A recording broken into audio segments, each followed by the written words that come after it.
영상 보시겠습니다. 눈으로 보이는 모든 것은 유통기한이 존재한다. 그러나 우리의 육안으로 볼 수 없는 것이 실제로는 영원하다. 이게 성경적 논리이자 주장입니다. 기독교를 역사 속에 지탱하게 한 가장 강인한 믿음의 뿌리가 바로 영원한 실존에 대한 사모함입니다. 이제 저는 5가지 영혼의 실제에 대해서 살펴보기를 원하는데요, 그 첫 번째는요, 하나님께서 저와 여러분을 창조하시면서 지극히 저와 여러분을 사랑하고 계시고 저와 여러분으로 하여금 하나님의 사랑을 나누고 누리도록 반응하도록 창조하셨다는 이 자체가요, 가장 실제적인 영적 실체고 우리의 삶의 가장 확실한 실제입니다. 두 번째 삶의 실제는요, 하나님은 우리를 잠시 있다 사라지는 안개와 같은 존재로 창조하지 않으시고 영원토록 아버지 집에 거하며 살 수 있는 영원한 존재로 창조하셨다는 사실입니다. 여러분, 이 땅의 삶으로 끝나는 존재입니까? 하나님이 그렇게 만드셨나요? 아닙니다. 놀랍게도 하나님은 여러분을, 우리 인생들을 영원히 살도록 창조하셨어요. 문제는 어디서 사느냐의 문제입니다. 세 번째, 우리를 위해 영원한 처소를 2군데를 예비하셨습니다. 첫째는 천국, 둘째는 지옥입니다. 천국과 지옥, 이러니까 허구적 언어라고 생각을 하는 분이 이 자리에 계실 수 있습니다. 아닙니다. 천국과 지옥은 철저히 하나님의 경륜 속에 준비하심으로 이루어진 실제라는 것을 성경은 강조합니다. 벌써 네 번째입니다. 하나님은 우리로 하여금 영혼을 어떻게 살지를 우리 스스로 선택할 수 있는 자율적 존재로 우리를 창조하셨다. 하나님은 우리를 인격적인 존재인 하나님의 형상으로 창조하셔서 저와 여러분으로 하여금 스스로 영혼을 어떻게 살지를 선택할 수 있는 능력을 부여해 주셨습니다. 그 예가 뭐예요? 선악을 알게 하는 나무의 실과 그것을 따먹으면 죽을 거라고 얘기합니다. 따먹는 것도 내 자유의지요, 먹지 않는 것도 내 자유의지입니다. 여러분, 이 말의 의미 속에는요, 우리를 자율적 존재로 하나님의 형상을 지닌 자가 마땅히 선택해야 될 삶의 선택의 방법으로 그 중간에 이걸 놓고 자유적 선택을 하게 만든 것입니다.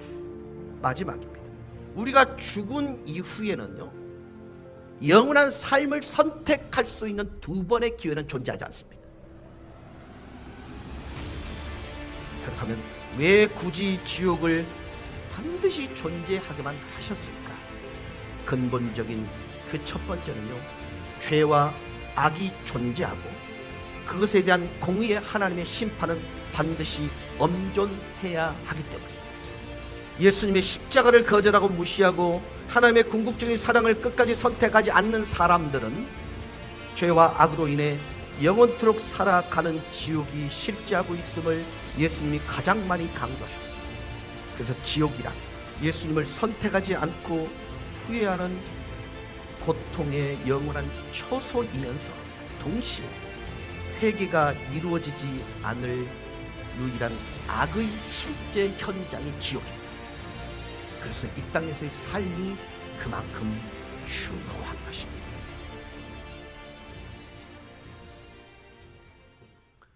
왜 지옥이 존재해야만 합니까?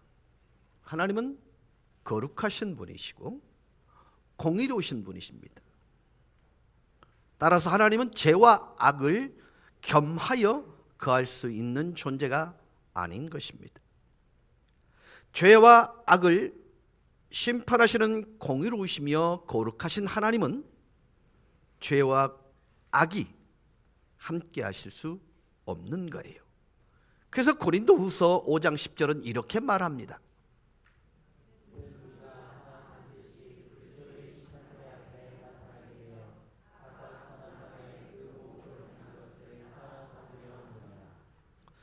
혹시 여러분 지옥 같은 하루를 살아보신 적 있습니까? 이 자리에 앉아 계시면 누구나 할 것 없이 추상적 개념인 너무나 고통스럽기에 오늘 하루 지옥 같네 이런 말을 한 번쯤은 다 해보셨을 것입니다. 저는요 그런 3일을 지낸 적이 있거든요.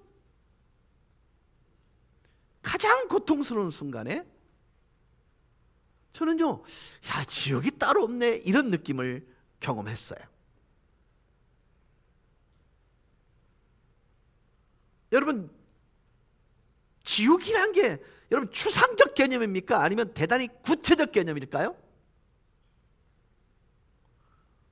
여러분 대단히 구체적인 개념이거든요. 지옥이 어떤 상태이며 어떻게 어떤 모습으로 실존하고 있을까? 지옥과 천국을요 현재를 살아가고 있는 우리들이 이해하고 그리고 그것을 다른 사람에게 설명하기란 마치 인터넷이 무엇인지를 개미에게 설명하는 것 같이 전혀 다른 차원의 세계이기 때문에 설명이 거의 불가능합니다. 그러나 여러분들은 피상적이든 추상적이든 적극적이든 지옥 같은 하루를 살아보시면서 그게 추상적 개념이 아니라 실존적, 실제적 개념이라는 것을 이해하실 수 있을 것입니다. 그러나 우리가 여기서 경험하는 지옥 같은 하루는 유한적입니다. 하나님께서 우리 인간을 만드실 때에 유한적인 존재로 만들지 않았습니다. 영원한 존재로 만드셨습니다. 자, 여러분 죽음하면 어떻게 설명하냐면 육과 영이 분리되는 것이라고 얘기합니다. 근데 육이 소멸된다고 영이 소멸되지 않는다는 것조차도 여러분 아실 것입니다. 물론 무신론적 실존주의자들은 그리고 유신론자들은 무신론자들은 이것조차도 인정을 하지 않습니다. 자, 여러분 영혼이 내 마음을 여전히 내 가운데 있다면 그건 죽은 인생이 아닌 거예요. 문제는 하나님은 인간을 지옥으로 보내시는 분이 결코 아니라는 것입니다. 지옥은 하나님이 보내서 인간이 가는 곳이 아니라 인간 스스로 선택해서 인간이 허락하신 하나님의 말씀, 길이요 진리요 생명 되신 그 말씀을 믿지 아니하고 거짓의 아비인 사탄의 미혹과 유혹에 사로잡혀 가는 곳일 뿐만 아니라 영혼을 어떻게 살 것인가를 인간 스스로 선택한 사단의 처소요 인간이 가는 곳이 지옥입니다.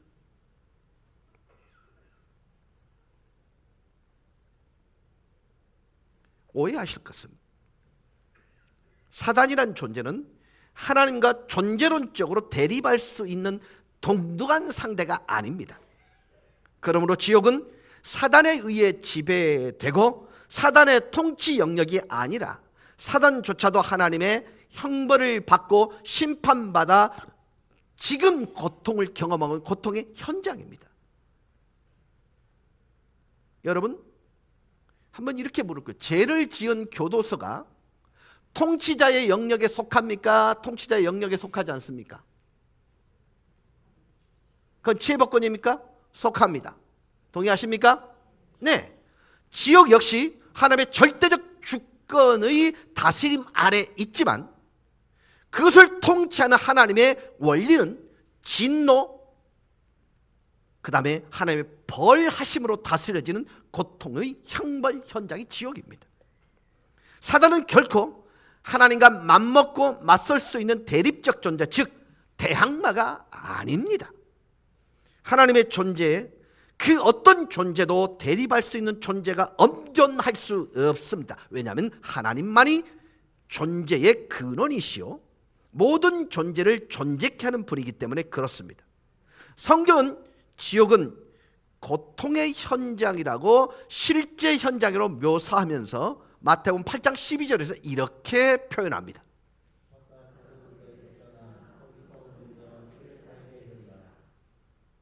여러분, 제가 가장 고통스러웠던 순간이 있었습니다. 그게 뭐냐면 제가 섬겼던, 옛날 부목사로 섬겼던 그 교회에 자녀들이 너무나 신실했습니다. 청년들이었습니다. 근데 아버지가 돌아가실 위기에 오니까 목사님 제발 오셔서 아버지가 하나님을 영접할 수 있도록 그렇게 구원 초청을 해달라는 것이었습니다. 기꺼이 갔습니다. 제가 갔을 때는 의식이 있었습니다. 복음을 설명드렸습니다. 그리고 예수를 믿어야 할 당위성에 관한 얘기를 했습니다. 영혼에 대한 설명을 드렸습니다. 그리고 울면서 이렇게 하소연했습니다. 아버님, 저 두 남매가 아버님을 위해서 평생을 목숨 걸고 기도했습니다. 이 시간 제가 전하는 하나님의 말씀에 대해서 동의가 되시면 손을 잡고 한번 힘을 한번 줘보세요. 그래서 제가 손을 잡았습니다. 단호하게 제 손을 뿌리치셨습니다. 그리고 숨은 점점 가빠워지기 시작합니다. 마지막 희망을 버릴 수 없었습니다. 귀에다 대고 이렇게 말씀합니다. 아버님, 지금도 늦지 않았습니다. 천국이 존재하고 지옥이 존재한다는 것, 천국으로 이사갈 수 있는 방법은 예수님을 구원자로 믿는 것, 그거밖에 없습니다. 믿으십니까? 고개를 돌리면서 숨이 끊어졌습니다.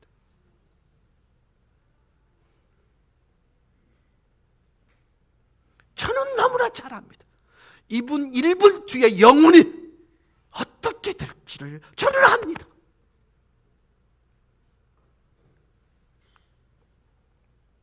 아시다시피 지옥은요, 하나님의 사랑의 마음과 분리된, 하나님의 사랑을 거부한 마음들로 가득 찬 실제입니다. 지옥은 결단코 후회가 있을지언정 회개는 끝까지 거절하고 끝까지 무시하고 끝까지 부정하고 끝까지 하나님의 사랑의 제안을 받아들이지 않는 마음의 실제 현장이 지옥입니다. 그것은 자기 스스로 가는 곳입니다. 그래서 고린도전서 16장 22절은 단호하게 이렇게 말씀합니다.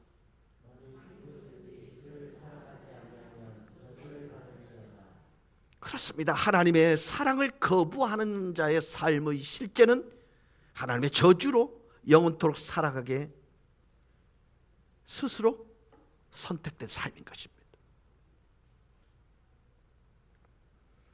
여러분요, 불신 가족에 대한 여러분의 마음을 여러분 누구보다도 잘 아실 거예요. 위기 상황, 그 실질적인 상황으로 우리 앞에 다가오면 다가올수록 인간은 결코, 하나님은 우리 인간을 벌하시기 위해 지옥을 만드신 분이 아닙니다. 어떤 누구도 하나님의 사랑을 거부하고 사단의 미혹에 이끌려 죄의 유혹으로 영원히 살아가지 않도록 우리에게 예수 그리스도, 독생자 예수 그리스도를 값없이 제공해 주신 분이 하나님이십니다.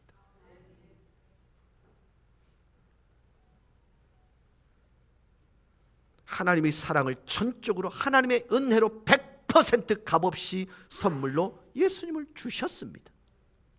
여러분, 지옥은요, 하나님과 철저하게 분리된 것이고 하나님의 사랑의 제안을 끝까지 거부한 실제가 초래한 현장입니다.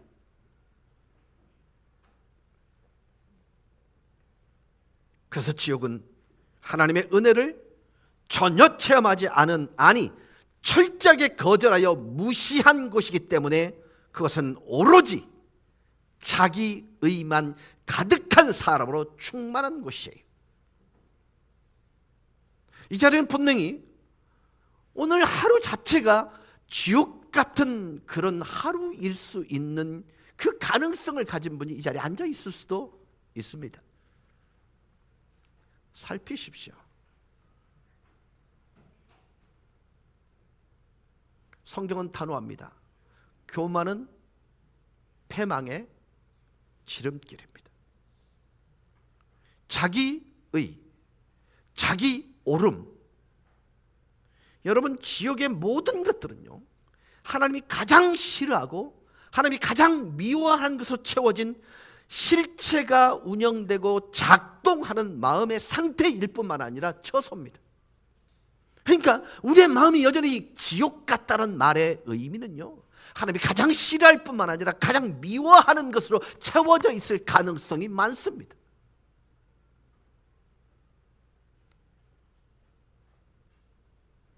이 자리는요, 병원에서 종합검진을 받으시고 그냥 의사와 인터뷰를 하면서 그래도 이런 부분이 조금 염려스러우니까 좀 마음을 좀 쓰셔야 되겠습니다. 그리고 나오면 마음이 깨끗합니다. 근데 위쪽에 이런 이상한 조직이 있어서 떼가지고 지금 다시 조사를 검사를 하고 있습니다라고 할 때 결과가 나올 때까지 어떨까요? 경험해 보셨죠? 여러분 건강하니까 거기까지야. 사랑하는 여러분, 주님이 그 과정을 통해서 주시고 싶은 마음은 평강입니다. 생명입니다. 그렇지 않습니까?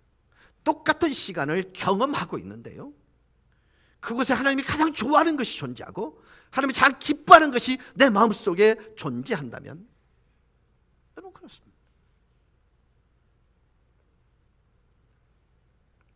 제가 왜 이 말씀을 드리냐면요, 제가 건강검진을 최근에 받았잖아요.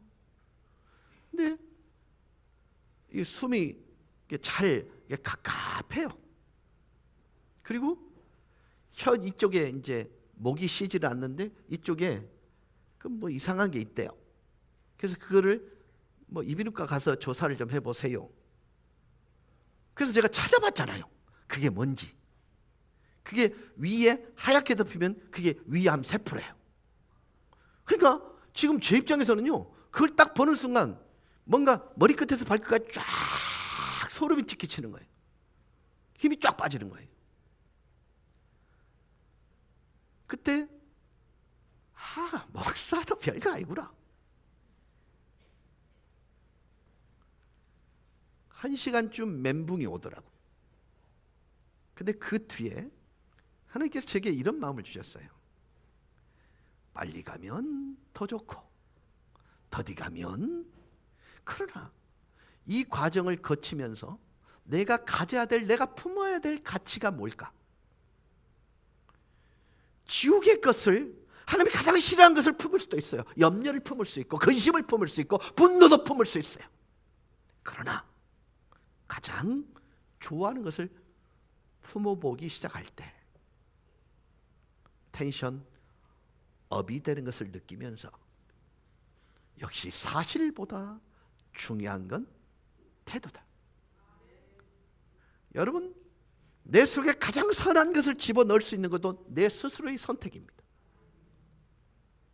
그러나 여러분, 허락 없이 찾아오는 근심, 염려라는 것이요, 내 속에서 자라도록 내어버려 두면요, 여러분은 순식간에 여러분의 하루를 지옥에게 뺏기고 마는 거예요.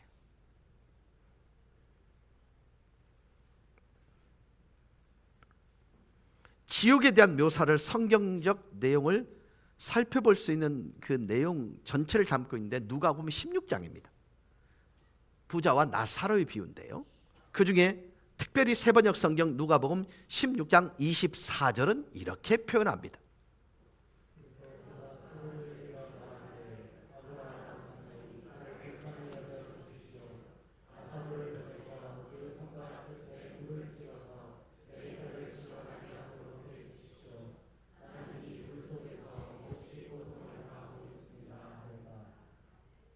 여러분, 불꽃 가운데 괴로워하는 실제 속에서 영혼이 존재하는 곳이 어디라고요? 지옥이랍니다. 근데 여기서 불꽃은요, 뭔가를 태워 산화시키는 소멸의 요소가 아니라 더욱 고통스럽게 하는, 고통을 지속시키는 그 부분을 강조하기 위한 하나님의 어법입니다. 이 불꽃은 태워서 소멸시켜버리는 게 아니에요. 그래서 안식교는요, 지옥이란 존재하지 않는다. 왜냐하면 여기 있지 않느냐? 불꽃 가운데 소멸해버리기 때문에 영원히 실존하지 않는다. 그게 안식교의 교리 중에 중요한 부분입니다. 근데 아니죠. 요 어법에 보면요, 이 불꽃은요, 소멸, 사라지게 하는 요소가 아니라 더욱 깊게 고통하도록 만들지만 태워지지는 않고 영원한 고통을 상징하는 단어예요. 자, 오늘 저는 좀 공격적으로, 그러면 웃지 않은 지옥에 안 갈 수 있노? 요 얘기를 좀 하려고 합니다. 참고로 여러분 따라서 합시다. 아, 이제는 틀렸구나. 나는 지옥 가기는 틀렸구나. 쫄았구나.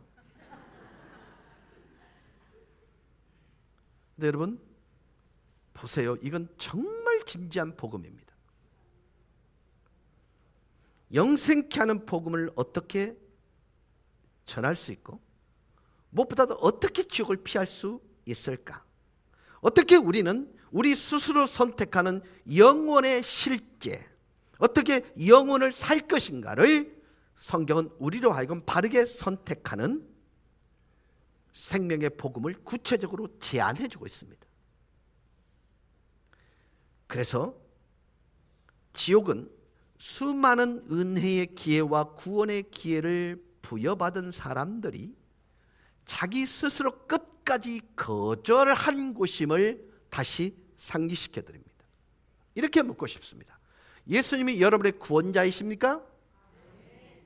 그리고 예수님은 여러분의 주인 되시는 구주이십니까? 여러분, 게임 오버.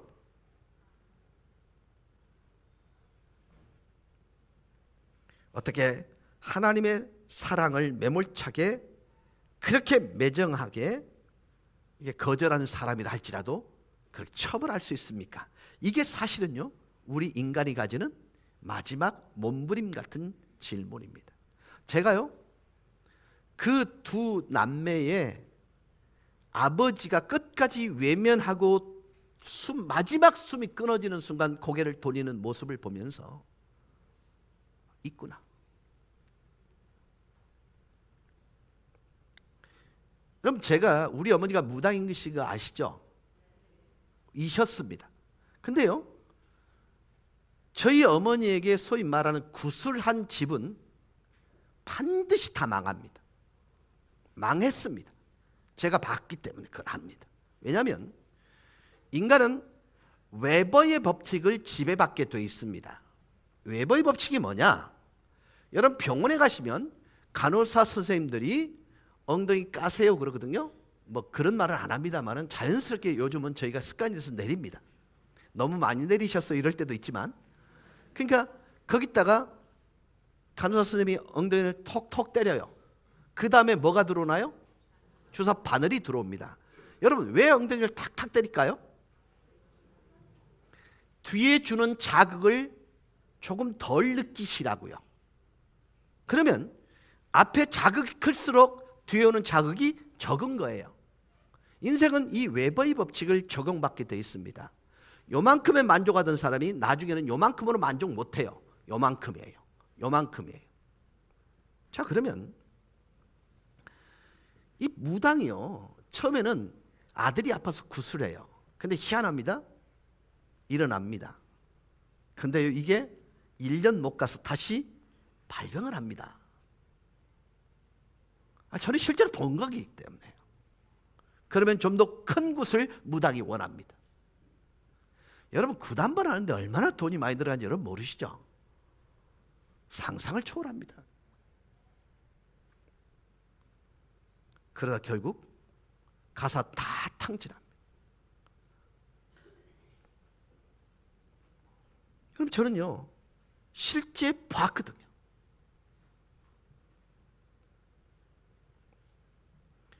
여러분 한번 생각해 보세요. 어떻게 구원의 기회조차 하나님께서 주시지 않을까? 아니요. 저는 그걸 봤거든요. 얼마나 처절하게 그들에게 질문했는지 모릅니다. 그래서 누가복음 16장 31절은 이렇게 말합니다.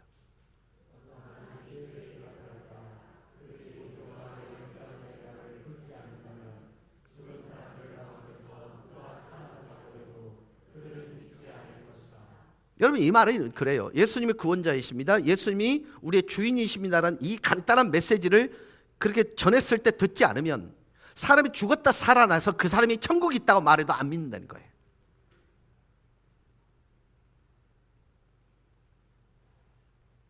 오늘 제가 여러분에게 왜 이 말씀을 드렸냐면요, 과연 영혼의 실체가 존재하는가? 저는 안식년을 마무리하고 돌아와서 천국이라는 실제에 관한 것을 설명할 것입니다. 그러나 더 명확한 것은요, 고백하지 끝까지 고백을 거절한 자가 갈 수밖에 없는 것은 인간 스스로 선택한 것이지 하나님이 의도하는 바는 아니라는 거예요. 하나님이 의도하셨다면 예수 그리스도를 죽이지 않으셨을 거예요. 그 대가를 지불하지 않으셨을 거예요. 그래서 어떻게 나는 영혼의 실제를 선택하는가에 대한 성경의 가르침을 요한일서 5장 13절은 이렇게 말합니다.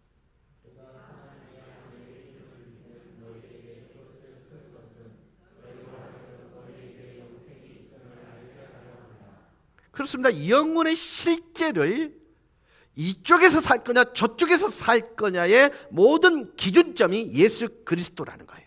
그분을 통해서 영생임을 깨닫고 다른 사람으로 하여금 그 영원한 실제를 체험하고 어떻게 영혼을 살 것인가를 스스로 선택하고 소개하는 삶입니다. 여러분, 다른 거 없어요. 천국에서 영혼을 살기 위해서는 딱 한 가지 선택입니다. 예수 그리스도입니다. 그래서 요한일서 5장 11절 12절은 단호하게 이렇게 설명합니다.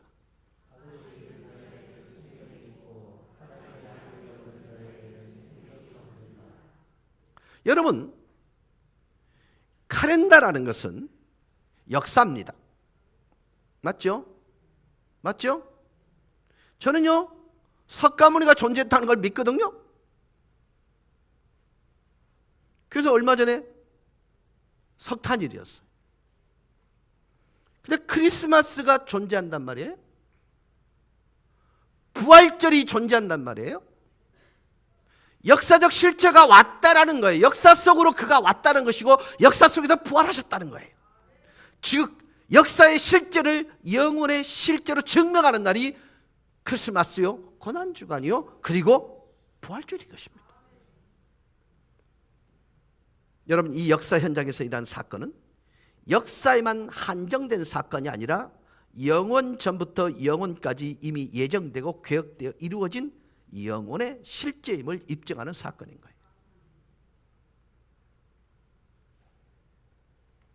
4일 전에요, 이제 김혜경 의원이 저한테 제가 전화를 했더니 이제 4월 초파일 날 모든 사찰을 돌아다닌가 봐. 정치인이니까 어쩔 수 없는 거예요, 그거는. 근데 그렇게 제가 보고 싶더래요. 그게 무슨 얘기냐면 목마름이에요. 영혼의 가람, 곤고한 거예요. 아무도 남의 일이라고 그렇게 공감을 안 하네. 여러분, 사찰에 혹시 가보신 적 있어요? 그때 내 기 빨린다 그런 느낌이 들 때 있어요, 없어요? 미안합니다. 자, 어떻게 하나님이 우리와 하나 되어 속죄의 은총을 이루셨는가? 골로새서 1장 22절 21절 2절입니다.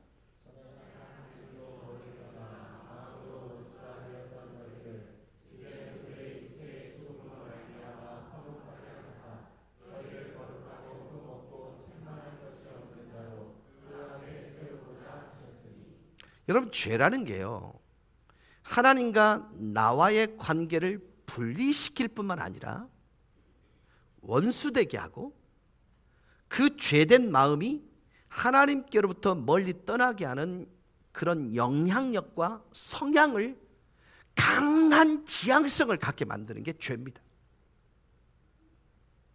그 결과가 어떻다고요? 육체의 죽음이 찾아왔다는 것입니다. 그런데 예수 그리스도의 십자가, 즉 화목 제물을 통해서 우리를 하나님과 화목케 하는 속죄의 은총이 이루어지면서 우리가 하나님 앞에 세움받는 자녀의 영으로 새롭게 창조되었다라고 성경은 증언하고 있습니다. 다시 반복하여 강조합니다. 지옥은 하나님의 사랑의 임재가 머물지 않는, 아니 철저하게 거부당한 지역으로 하나님의 심판과 형벌, 즉 하나님의 진노만이 저주로 임하고 있는 영혼의 실제 현장입니다. 하나님을 끝까지 적대시하고 대항한 사단을 하나님이 처벌하는 곳에 그의 미혹에 이끌린 어리석은 인생들이 선택하여 간 곳이 지옥입니다. 저는 이언 토마스 목사님의 A, B, C, D 어떻게 지옥을 피할 수 있을 것인가 라는 말씀의 내용으로 오늘 말씀을 최종적으로 정리하려고 합니다. A, admit, 구원자가 필요한 존재가 나인 것을 인정하는 것입니다. 여러분, 저와 여러분 스스로를 되돌아보면 천국에 갈 만큼 우리 스스로 온전한 존재는 아닙니다. 우리 스스로에게 있는 죄와 허물을 진솔하게 인정하고 모든 잘못을 철저하게 회개하고 나에게는 하나님이 베푸시는 은혜와 사랑의 실제인 구원자 되신 예수님이 필요하다는 것을 인정하는 거예요. 이게 첫 번째입니다. 근데 이미 여러분은 이 과정을 거쳐 넘어오셨습니다. 축복합니다. 마가복음 10장 47절입니다.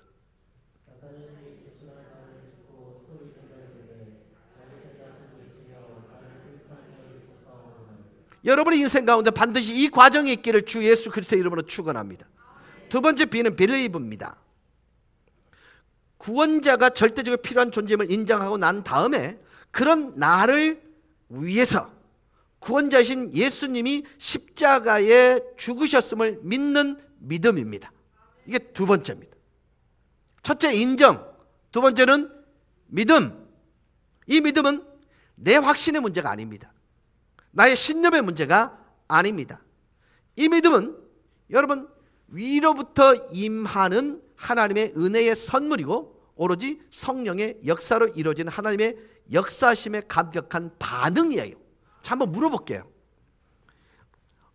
성경이 창세기 1장 1절 하나님이 천지를 창조하시니라 이 말이 논리적으로 설명이 돼야 안 돼요. 근데 이게 믿어져요. 근데 이게 믿어진다는 말의 의미는요, 그 뒤가 읽혀진다는 말의 의미거든요. 맞죠? 근데 이게요, 내 의지를 갖고 믿어봐야지 이게 아니에요. 배너를 쓴 분이요, 아이고 이 기독교인들 이거 완전히 빈놈들 아니야. 그래서 논박을 하기 위해서 성경을 읽기 시작했습니다. 여러분, 제가 확신할 수 있습니다. 성경을 읽는 자는요 정말로 패망으로 갈 수가 없습니다.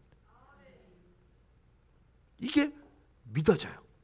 여러분, 대놓고 덮어놓고 믿는 게 기독교가 아닙니다. 펼치면요 이 속에 믿음의 요소가 다 있습니다. 그래서 성경을 읽어보시고 난 뒤에 못 믿겠다 그러세요. 근데 여러분, 성경을 읽는 자는요 길이 보입니다. 그리스도가 보여요. 그래서 believe입니다.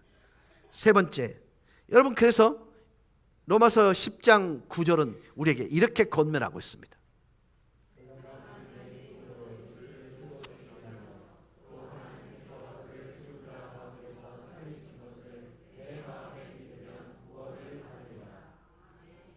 아멘. 세 번째 C는 commit입니다. 나의 주인이 더 이상 내가 아니에요. 나 자신을 그분께 전적으로 복종하여 맡기는 헌신의 삶. 그래서 마태복음 7장 21절은 이렇게 말씀합니다.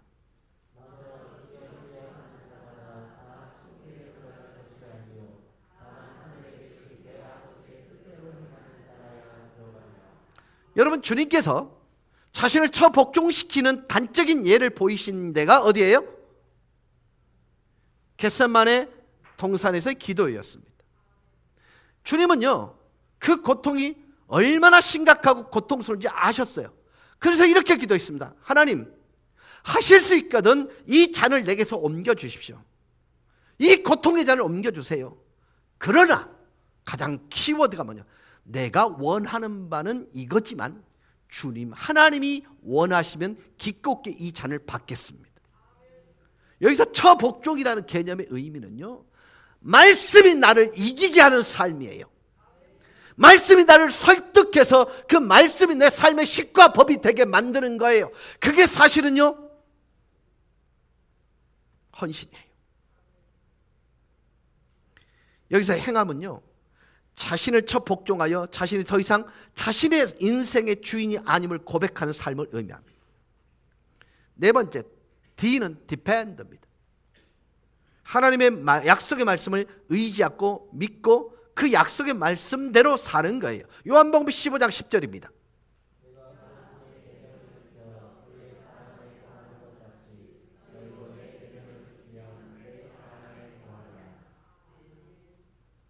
여러분, 지금 우리가 뭘 공부하고 있냐면요, 그러면 지옥에 가지 않을 방법이 뭐고를 지금 공부하고 있는 것입니다. 첫째는 인정하라 그랬죠? 그 다음에 믿으라 그랬죠? 세 번째는 뭐였어요? 헌신이죠? 네 번째가 뭐라고요?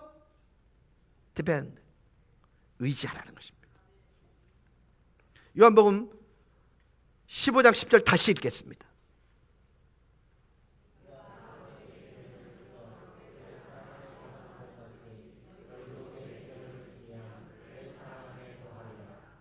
여러분, 하나님의 말씀을 지킨다는 말의 의미는 예수 그리스도께서 이루신 약속의 말씀을 준행하는 삶이에요. 이제 마지막입니다. 어떻게 무엇 때문에 우리는 다른 사람의 영혼을 돌보는 책임을 져야 할까요? 왜요? 왜 하나님은 에스겔 선지자로 하여금 악인의 죽음에 대한 책임을 통감한다고 고백하게 만들었을까요? 자, 다른 사람의 구원을 위한 우리의 책임이 있고 역할이 있고 직무가 있음을 믿으십니까?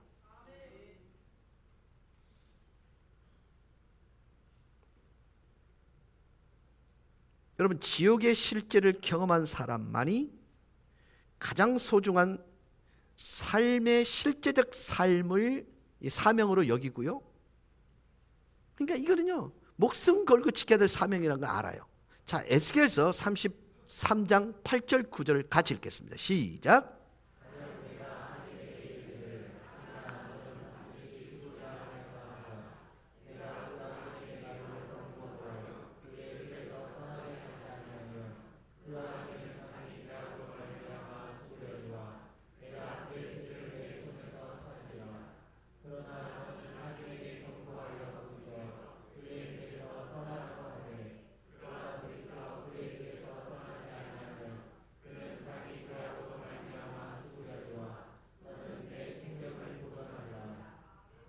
여러분, 지금요, 천국을 소유한 자에 대한 책임과 의무에 관한 얘기를 지금 하고 있거든요.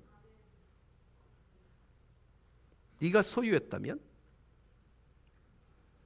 너는 반드시 죽게 돼 있어.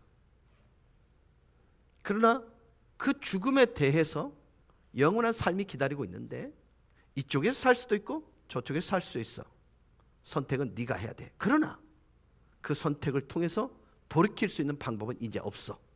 이렇게 경고해서 그가 그의 달려가던 길을 돌이켜 주님이 길이 되고 법이 되고 식이 되는 그 길로 되돌아왔을 때는 뭐가 없다? 핏값이 내게 책임으로 주어지지 않는다는 거예요. 그러나 그렇지 않았을 때는요,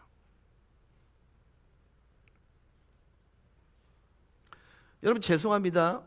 여러분이 너무나 잘 알고 있는 말씀을 제가 우리 아버지를 통해서 제가 다시 한번 말씀을 드리려고 합니다. 정말 저희 아버지는 참 아프게 어린 시절을 제게 보내게 만드셨습니다.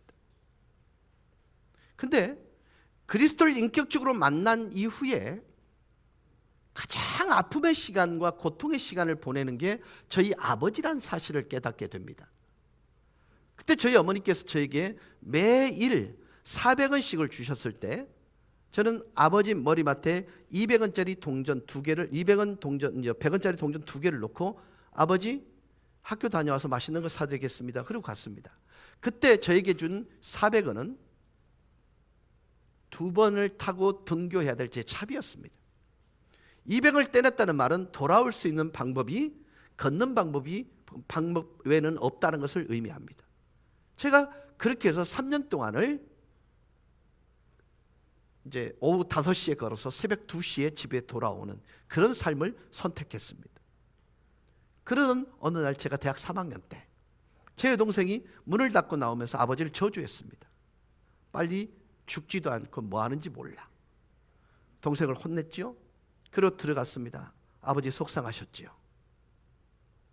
그때 저희 아버지가 저에게 던진 말, 네가 믿는 하나님이 어떤 분이고, 그것이었습니다. 복음을 전했습니다. 그 자리에서 예수 그리스도를 인격적으로 만나셨습니다. 그리고 그 다음 날 배를 가르시면서 처음이자 마지막으로 교회를 가셨고 제 부탁으로 목사님께 세례를 주셨고 그리고는 또 아버지는 걸을 수 없는 상황으로 접어들게 됩니다. 마지막으로 제가 저희 아버지 큰절 올리고 제 졸업식 때 잘 다녀오겠습니다 했을 때 1년 전에 했던 기도를 요청하셨습니다. 제 졸업식에 참여하고 싶었어요. 그 기도를 해드렸습니다. 그 졸업식을 마치고 베란다에 나왔더니 아버지가 검정두루마리 차림으로 서 계셨습니다. 설명 불가능한 일입니다. 근데 그 사진이 아버지의 영정사진이 됩니다. 저는 다른 거는 모르겠습니다. 적어도 세상적 시각으로 볼 때 가장 큰 아픔과 상처를 준 아버지를 복음이 설득해서 천국의 영원한 삶을 나중에 저와 함께 살게 된 그 부분에 대해서는 저는 하나님께 자랑스럽게 말할 수 있어요. 사랑하는 여러분, 이 책임, 이 핏값은 저는 안 받아도 됩니다. 여러분 진짜 사랑이 뭔지 아십니까? 예수께서 우리를 위해 대가로 지불하신 것을 신뢰한다면 그에게도 예수 그리스도가 주인 되시고 예수 그리스도가 구원자인 것을 믿게 하는 거지요.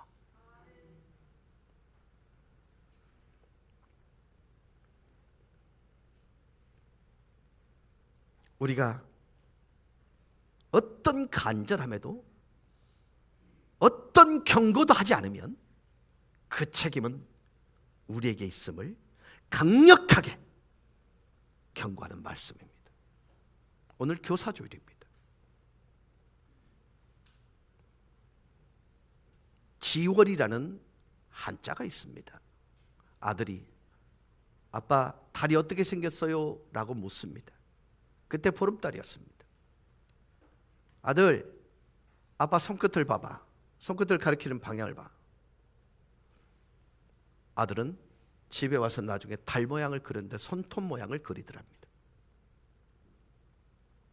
여러분, 교사가 뭐냐면요, 방향 표지판입니다. 손가락 방향은 오직 그리스도를 가리켜야 합니다. 그리스도의 닮음을 가리켜야 합니다. 여러분, 성경은 엄히 꾸짖고 있습니다. 엄히 경고하고 있습니다. 할 수 있거든 가르치는 자가 되지 말라고. 왜요? 책임을 묻겠다는 것입니다. 선생님들, 정말 여러분들이 얼마나 열심히 집중하고 있는 거 저는 압니다. 그렇다면 이 양 가르치실 것 같으면 정확하게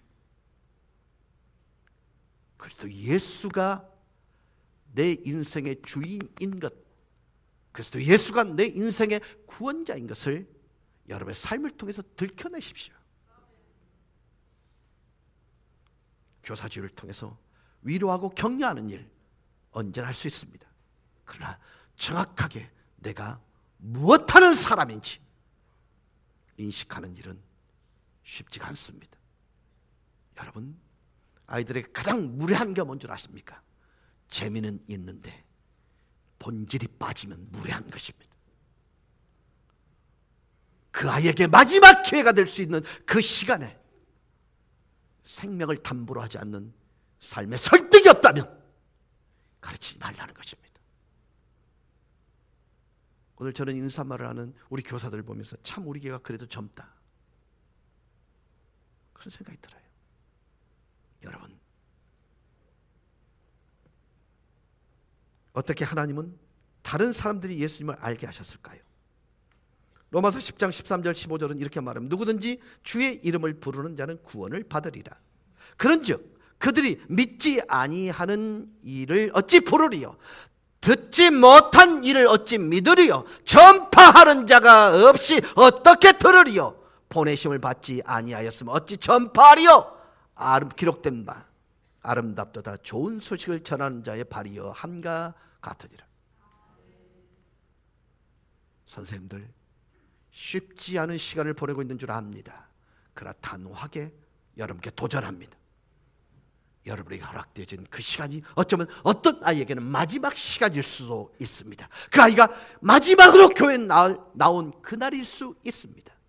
그 아이에게 천국의 실존, 지옥의 실제를, 복음을 정확하게 전함으로 듣게 하실 수 있기를 주 예수 그리스도 이름으로 간절히 축원합니다. 찬양하십시다.